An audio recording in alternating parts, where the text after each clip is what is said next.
Ah, again, welcome to the Firmware Emotive podcast, and this is part 3 of my The False Hope in Fighting Racism.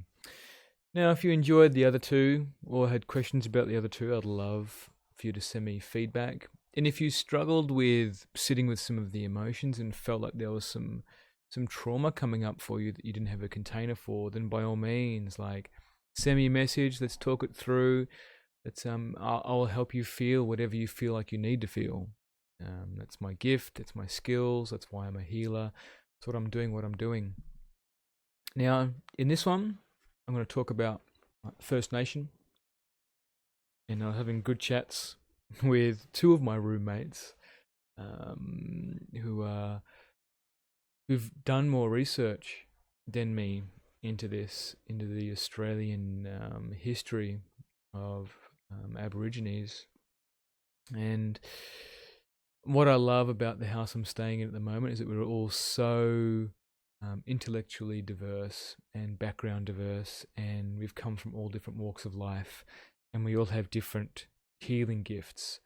And it always in these little conversations that we have either over dinner or we're sitting out in the backyard, stuff comes up and we talk to a very deep level, and I get amazing understandings, and it feels like this spirit's got like this hand over what needs to be said, what needs to be explored. So now for Australia, we're a very young country, and so in 200 years we've managed to completely change the face of this continent and do a lot of damage to the people that were originally habitating here, that lived here, that had a home here. So the First Nation people, or the Originese, they were originally here. They Actually, what I'll do is I'll quickly just skim through what I'm going to talk about. So First Nation, Originese, community, agriculture and language, the stolen generation, a prison continent, religion, now academia, values and progress, shame, indignation, and our collective Holocaust shadow, Linchpin for reparations and access, ancestral trauma, and Bill of Rights. So First Nation, the Originese, the Aboriginals. So Aboriginal means the first inhabitants, and I feel like there's not really a real gravity to that word for most people. We just refer to them as like a race that's a species, an ethnic group that were in Australia a long time ago. I have a slide here on my YouTube channel. I've got like First Nation, vacancy, and we share rooms. So the First Nations people were kind of evicted from their homeland, and it has a long history of trying to be erased, and they encouraged white men, colonists, and took care of them as like they were their own. Like they saw them as, oh well, you look like us, or whatever their heart center was. It was like there's this complete innocence, and they were taken advantage of. They were treated like hunter-gatherers. So the whole premise of us evicting the First Nations people were that they were hunter-gatherers, which means they don't really have like agriculture and communities or towns, or so yeah, they were here first, and I feel like acknowledging that they were here first. And for example, if someone came into your house and said, oh, I love your bedroom and I want to have it, it's like, well, you'd fight for it, wouldn't you? Your favorite underpants, your favorite books, your crystals, your lamps, you'd fight for it, right? So there was an element of this, they just got pushed away. So it's like edging you out of your room without you even realizing there was nowhere else for you to go in the long term. You know, someone just moves into your bedroom, they might put their own bed in there, and before you know it, they've kind of pushed you out of your room. It reminds me of a Seinfeld episode. So the First Nations people, they had community agriculture and language, and this is indicators of an established civilization. So they had meetings, they had structures of hierarchy, they had rules, they had initiations, they had fire. So, and their agriculture is they farmed the entire continent. So they had areas to farm, and they didn't need fences. They had their own language, their own dialect, and they painted, and they had ways of communicating that colonialists and the British Empire didn't understand. So because it didn't match what they thought that was community agriculture and language, they thought they were of lesser. So when you in that position of authority and power, and when you identify that the other person is lesser, you dehumanize them, and then you trample them. And this is a theme, and this comes from power. It doesn't matter whether you're white, black, yellow, or whatever. Like it's a position of power where you dehumanize someone. So the premise of us living in Australia was that there was no advanced species here. There was no advanced ethnic group or other beings here. And that's inherently flawed. Like the whole concept is flawed. So it was an invasion. They didn't abide by our rules. They weren't prepared for a battle. They didn't expect like someone to come in and take their land. So there's an invasion and taking over type premise and energy around us being on this land. Now, I've just changed slides to the stolen generation, and I've got a picture of some Indigenous boys and girls. And like for me, I look at the picture and I feel into the energy there, and the conformity, and the kids trying to have fun and bond and like shut off. Like I see kids shut off and ashamed of who they are. Like they have to wear clothes. So the whole concept of the stolen generation was to destabilize and erase. So when you take children away, you destabilize the future generations. You destabilize the history. You torment mothers and fathers. You torment the community, and that builds trauma straight away. You've got a trauma. And then to re-educate them under English law and religion, you destroy their history, you destroy their culture, you destroy their connection with spirit, you destroy their connection with land. So it was a subtle attempt to erase them, and then I feel like we aren't. For me personally, I'm not directly responsible, and I can't help but feel shame and guilt and empathize with our First Nations people, of what they've gone through. And it's been a very short amount of time, like 1788. Like it's been a very short amount of time, and we've undone a lot of what they did to live on the country in a sustainable way. I just jump back to the community agriculture and language. Like they were able to farm the entire continent and keep the soil fresh and healthy. Like they were able to take fish, take supplies, allow the land to sustain them without using up all of the resources. Like the soil was still nutrient dense 200 years ago, and now it's very far from that. So their agriculture was in a sense much more superior to ours, when we have to use like potassium and fertilizers and other components of just those three, like NPK, potassium, nitrogen, and I can't remember what the third one is. NPK, potassium, nitrogen. Oh, it's the worst. I'm gone blank. Anyway, so, and even then, like, the bacterium is missing from the soil.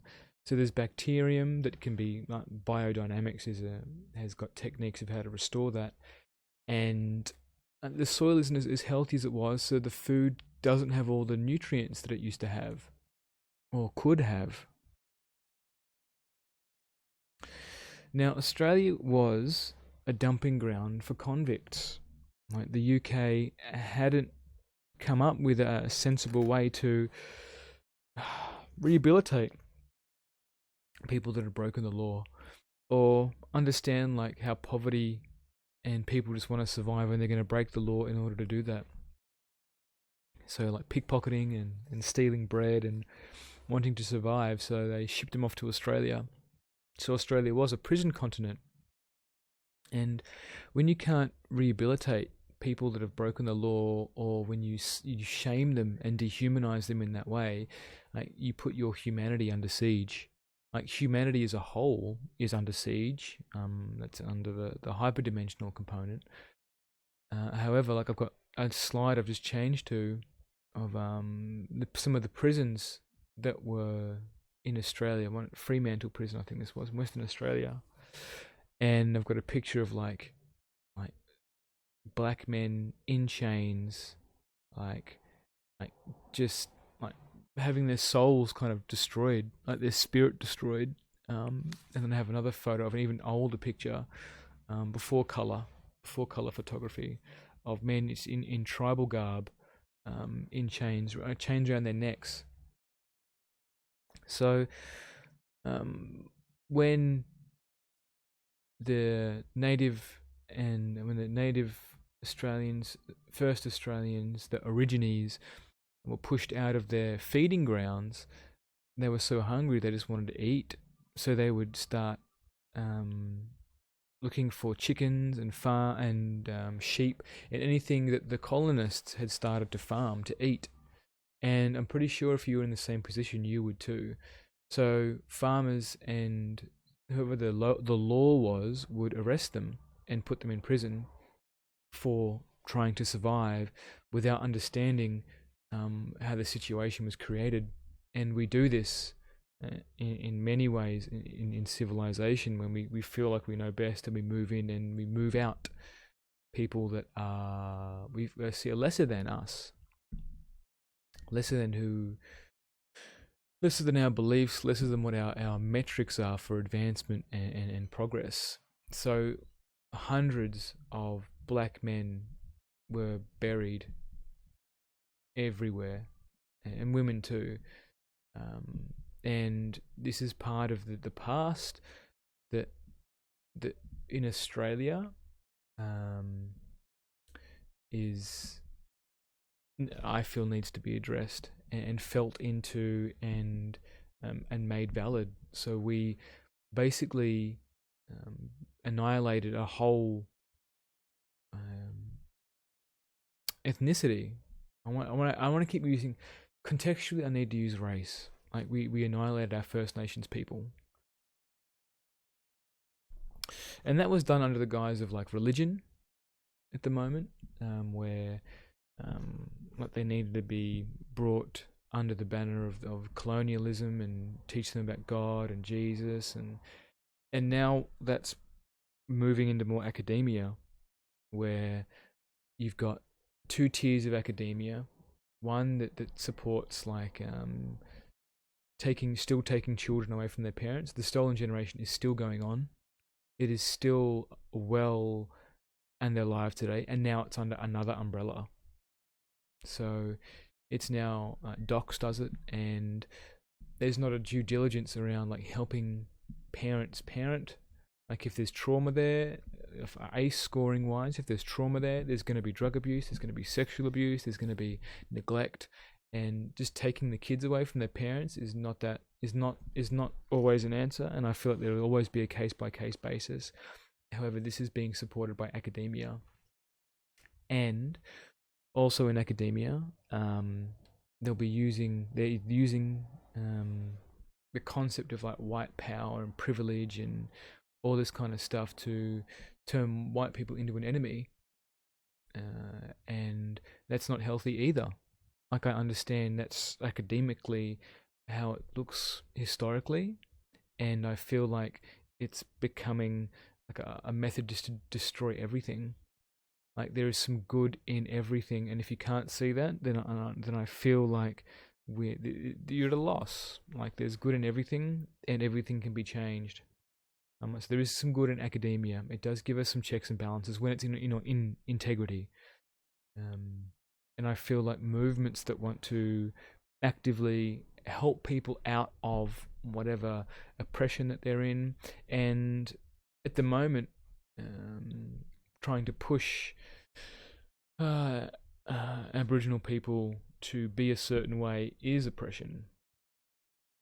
So there is still a lot of that going on, particularly in the prison population, where Aboriginal people are taken from their homes, which straight away, if they're put into docks or some kind of foster care, then you've got trauma, and then in that space you're much higher risk of committing a crime, and then you commit a crime, you're put in prison, and then you just cycle through the justice system, in and out of jail, and it's a downward spiral. And that I feel like without having an ethical way out, like it's a form of oppression. It's like authority also, I feel, has a due diligence to help that person, to give them hope, using things like the Pygmalion effect and other ways to like have faith that this person can change. And I've seen it when you have faith in the person, they can change. When you give them the chances, when you know that they can change, they do change.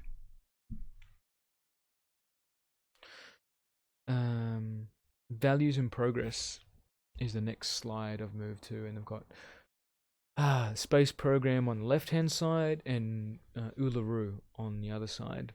Now, part of this comes down to what we value and how we metric progress.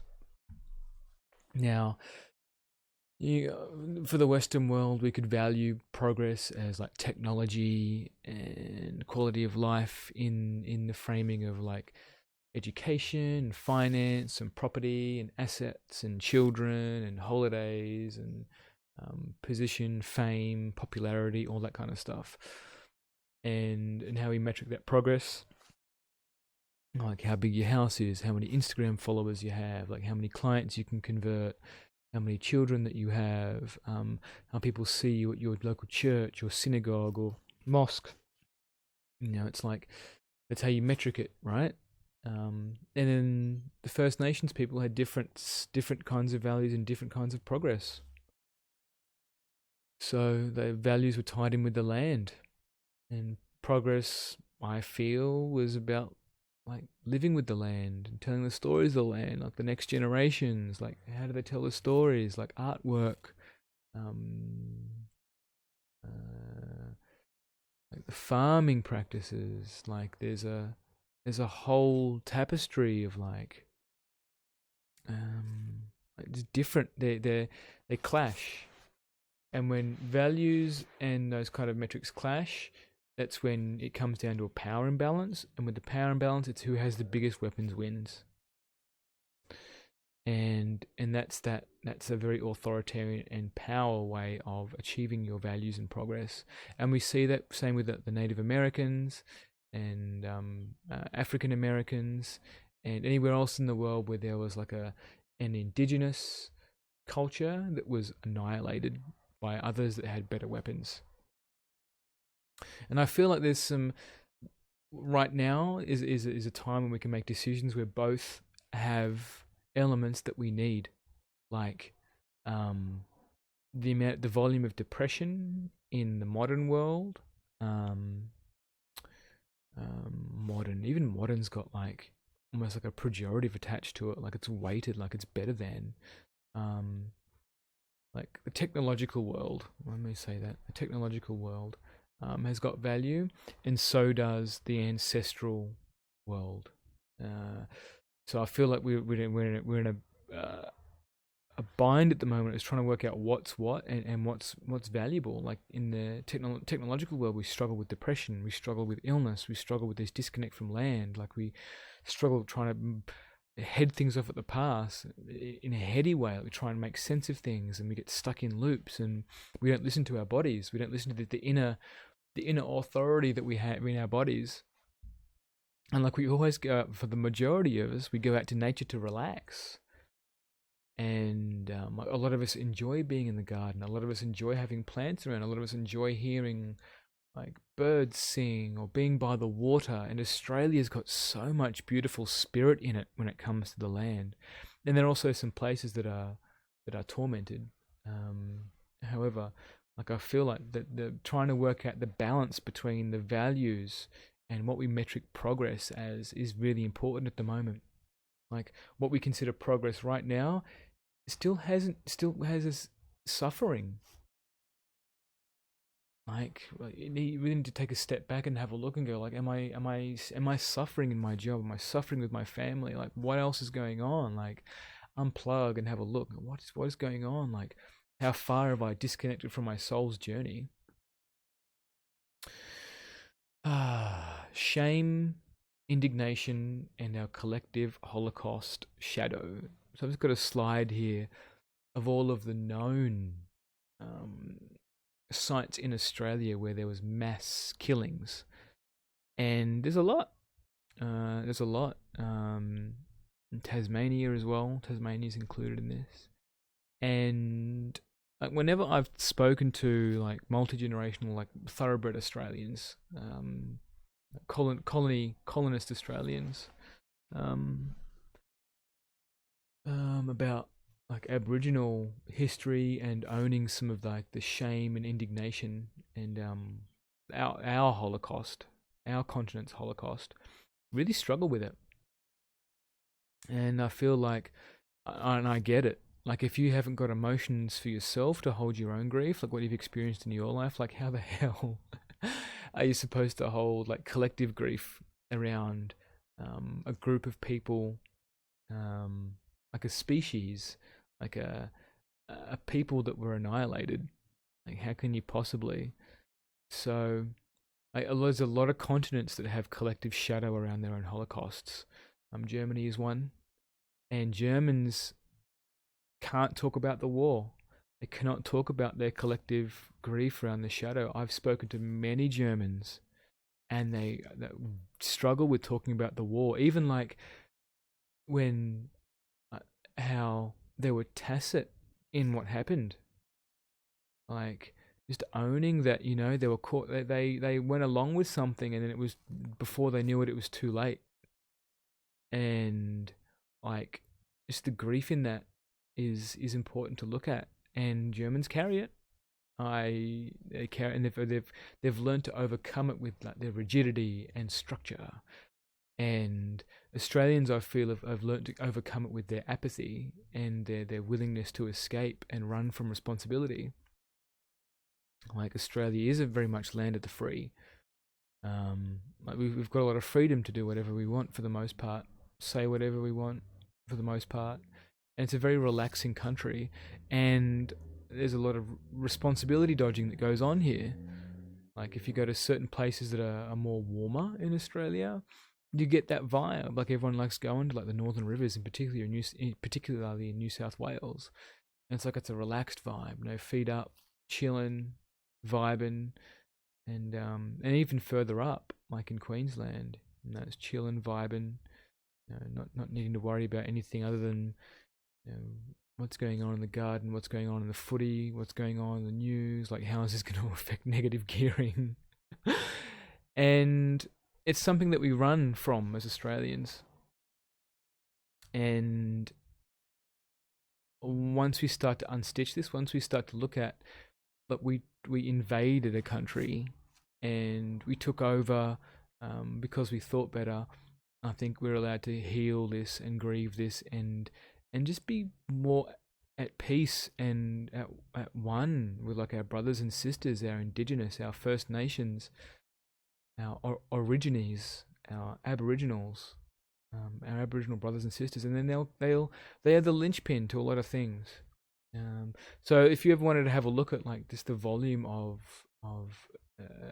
Aboriginals, First Nations that were killed, Google it and just be prepared to like sit through some shit, because it's shameful. And I've been crying this afternoon just around like when I started looking at some of these photos of like men in handcuffs, like powerful, like loving men, and then children like in school clothes and behind school desks, like holding pens, like being brainwashed by like colonial education and religion. Like I'm just like, wow. And we feel like that's okay, and we do it to our own kids, you know, like we put them in front of a desk and assume like whoever's teaching them has the best intentions. Right? It's like it's the abdication of authority. It's like it's not the case. There's bigger things at play here. I'm gonna jump to the next slide.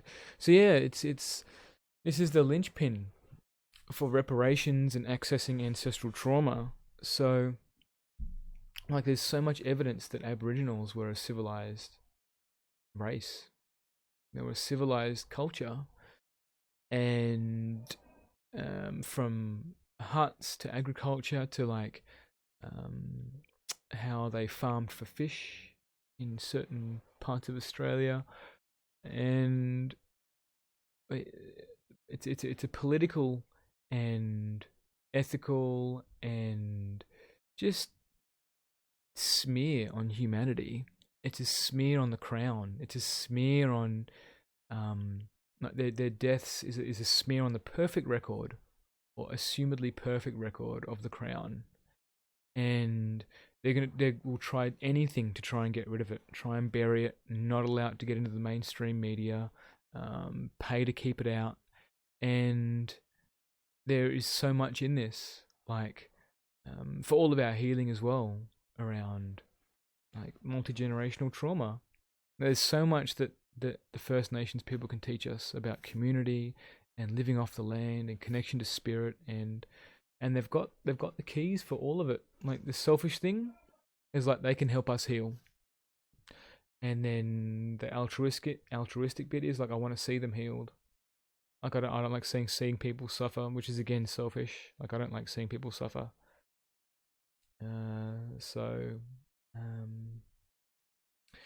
In doing so, when we acknowledged that they were a linchpin and that we actually invaded this land, there's basically there's stepping stones for reparations, and like saying like, well, the crown fucked up, like Cook fucked up, like they all made huge errors of judgment in coming here. So like, and he would have been under pressure to find a place to dump the convicts. You know, this is where that power and lack of transparency and integrity comes through. Like there may have been a part of him that he knew that this was a land that was already occupied. However, he may have wanted the status, he may have wanted the gratitude, he may have wanted like the crown of discovering the new land and solving the Queen's problems or the Crown's problems around prisoners. So like this is where that power comes in again, power and authority. It's like just push them under the rug, just ignore them. Like they're the hunters and gatherers. You know, they can find somewhere else to live. Like no, they were a culture. They had a refined community. They had ways of farming. Like we took away their farmland. Just because we couldn't see fences, just because we couldn't see houses, doesn't mean that they weren't living here. It's like coming home and because your bed's made and all your clothes are in the cupboard, and you just don't happen to be home. Someone assumes that there was no one living here. You weren't here. There's no food on the stove. There was no food in the cupboard. Your bed was made. Just assume no one was sleeping in it. It's making assumptions that no one was living here. So, or a holiday house. It's been empty for 8 months of this year. I just assumed no one was living here, so I moved in. Anyway, and the last slide I've got here is the Bill of Rights. So in Australia, and this is something that's very scary. This is for, it doesn't matter who you are, where you're from, what kind of underpants you like to wear, what kind of music you like to listen to, what colour the pigment is of your skin, what you smell like, what kind of perfume you like to wear, what kind of backpack you like to carry, you know, whatever group you want to identify yourself as. Bill of Rights. Australia doesn't have a Bill of Rights. So whoever is enforcing our laws can pretty much do as they please. And the Bill of Rights has been on the cards for a long time. And the whole concept of like fighting racism and the false hope in fighting racism, like we always miss, like we get all emotional, we get triggered by, you call someone a racist. It's like throwing a bullseye on someone, you know, it's like, oh, they're a racist. No, this is like verbally throwing a bullseye on someone and then pointing the mob at that bullseye. Look, that person's a racist. Like, you completely miss the mark. You dehumanize the person the minute you throw that pejorative at them. It doesn't help. It doesn't help us heal as a civilization. Like, it really doesn't. Discourse and loving conversation does. And then there are times when you do need to get tough. You do need to say something that's a bit more stern. However, if you say it from a place of, I'm better than you, you lose. You lose every single time. You got to come from a place of love and compassion, and that this person just might not know. There might be trauma there. You just don't know. They might have their own shit that they're dealing with right now, and they haven't got a container to take something else in. You know, it's like trampling. You just trample them by throwing a pejorative out and trying to like force feed them all this information. Anyway, so Bill of Rights. And it's something that a few political parties have been pushing, and it's something that a few human rights lawyers are looking at, and it feels like if there's anything like if you, the false hope in fighting racism is like the Bill of Rights affects everyone. So if you're not a big fan of like doing the whole colour thing, like a Bill of Rights affects everyone, and it will affect you, like in a big way, like free speech, all kinds of stuff. Like if we want to become armed as a populace, which you know may or may not be a good idea, I think it really comes down to you. There could be something that might be worthwhile putting in there. Like it's almost time to like establish what the identity is of Australia. Like, what is Australia's identity? Like, it was born of pillaging another culture that was incredibly refined, lots of history, a connection to the land.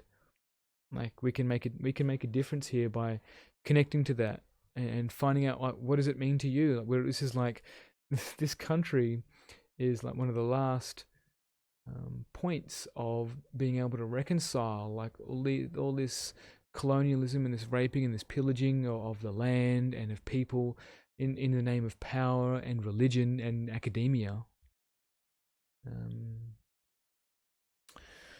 What else do I want to add here? There's something else that felt really important.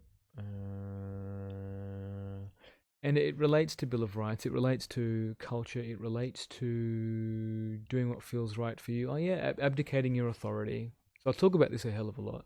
And you really got to do what's right for you. Like, you can't be guilted into doing something. It doesn't help when you do something out of guilt, because you don't have the energy to complete it or go through with it. When it comes from a soul place, when it comes from a heart place, you have the energy, you have the power, and people can feel that. They feel something that comes from your heart. For those of us that find helping Aboriginals challenging, like you look down upon them, there's a good chance there's a part of you that really struggles with helplessness and seeing someone that is trapped or is oppressed. And I recommend having a look at that. I've had friends that have said like, oh, you know, I know they're having like twigs and rocks and arrows is like they were like uncivilized, and depending on how you metric that, depending on how you prejudice that, then yeah, sure, they were uncivilized, okay, compared to colonialism. And like if you want to look at today, like China is much more technologically advanced than we are. So if you want to apply the same logic, then we should be opening our doors to China and allowing them to take over, allowing them to remove all of our cultures, allowing them to remove all of our ideology and what we love, and replacing it what they think is better. So they've got a very high population, much more technologically advanced. So it's like it's a slippery slope when you start applying the same rules to everything. And nuance wise, I feel like it's important that we come together and look at our past, feel the past, acknowledge the past. And if you're a healer, like I'll recommend, like if it feels right for you, like pro bonoing stuff for Indigenous Australians around trauma, around First Nations people around trauma. Like listen to them. What are they angry about? Like what's going on for them? Help them with what they need. As far as your heart feels like you want to take them to. I also feel like if you want to jump on the bandwagon of Bill of Rights, it's going to affect everyone going forward. And anything else that comes up for you that feels like, oh, you know what, I want to connect more into this, like reading books, like flicking through the interwebs about Black history and Indigenous Australian past, and seeing how they were massacred and like marched off cliffs. Like there's a lot in that, and how there's still the lost generation today. We're still taking kids away, and it's an issue, and it's part of the collective shadow. And the more we repress it and suppress it, it'll just come out in some other way. Like, for example, we're so ashamed of it that we will allow a mining company to detonate a site that's 46,000 years old. Like it's coming, and the more the awareness is coming, it's bubbling to the surface, and you can't stop it. Like you can't stop it. It's out, and the cat is out of the bag. And Aboriginal people, First Nations people, hold the keys to healing us as a civilization. They really do, and I believe that with every fiber of my being. Like they hold the keys to helping us understand more about spirit, ourselves, the land, the connection to the land, helping to live at one with the land, and learning how to balance like the new technology, like learning how to balance like what we've brought in that's going to be so hard to like let go of, and what makes us sick. Like there's some amazing healing practices that come from them, like holographic kinetics. Like I feel like the more we acknowledge their hurt and their trauma, the more we'll hold a space for them to heal. And then their healing is our healing, and then our healing is the world's healing, and we raise the vibration of the planet. We help everybody deal with their shit, own their shit, be able to own their rage, own their grief, own the shame, own the indignation, because it's all welcome. Like it's all there. It's all part of the spectrum of the human condition, the human experience. And we can move forward as a civilization, one whole civilization that wants to see everyone be able to be as free and sovereign and have autonomy without encroaching on somebody else's, and helping people own their feelings. I think it's really important. That feels complete. So if you like this, share it. If you feel like anyone wants to listen to it, share it. If stuff came up for you that you want to talk about, send me a message, and I'm more than happy to like talk it through with you and see where you're at, how you feel about it. If you have trouble trying to talk it through with parents and friends, then by all means, like, we can have that discussion as well. If you're listening to it on iTunes, rank it for me. That would be awesome. Just to get, if you feel like more people want to know about this, and I speak in a way that touches you, there's a good chance it's going to touch other people as well. And I'm just want to get the word out. I just want to fill the population with the knowledge and the feelings, and the ways of being able to feel that without imploding and collapsing. So thank you again. I have so much love for you, and yeah, peace.